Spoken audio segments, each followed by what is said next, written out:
agama da geus menang atur Gusti. Jalmi nu kenal ka Allah mah da eupi amekeun. Nah jeung kudu amek da kabehna hirup mah geus diatur ku Allah.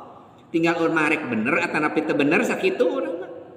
Urusan harta geus diatur ku Gusti Allah. Gitu.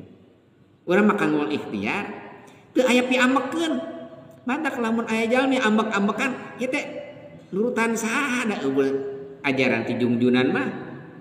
Mata katinggalna jungjunan mah teu kantos ambek jungjunan mah. Gitu. Halimatak dina Al-Qur'an ayat pertengahan wal yatalattaf. Kumaha tosna teh kedah lemah lembut. Nah itu. Jadi cirina teh kumaha jalmi nu aya la ilaha illallah lain dina bendera. Pan kapungkur aya kalimat la ilaha illallah bendera Islam. Lain eta bendera HTI eta mah. Bisi katipu kade. Emang Kanjeng Rasul tiasa nyerat gitu.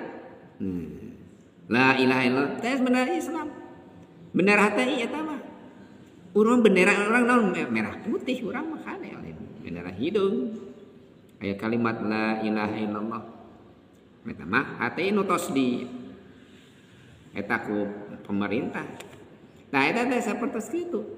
Jadi urang ngamanaan la ilaha illallah teh tina simbol hungkul. Lain tina kalakuan. Jalmi nu mana cenah ikhlas sarujung-jungan anu ikhlas ngucapkeun la ilallah teh urang teu apa la ilaha illallah la ilaha illallah anu bisa eta kalimat la ilallah ngahalangan ka urang tina midamel perkara nu diharamkeun antah jazakum anin angkulima haramallahu alaikum bisa ngahalangan ka anjeun kalimat la ilallah tina perkara nu diharamkeun. Ladang la ilaha illallah nate bisa ngahalangan lisana tina ngomongkeun kagorengan batur, tina ngagibah batur, tina nindak perkara nu haram. Ladang la ilaha illallah.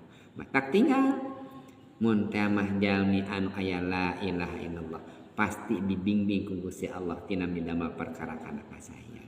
Tah eta wal qabru.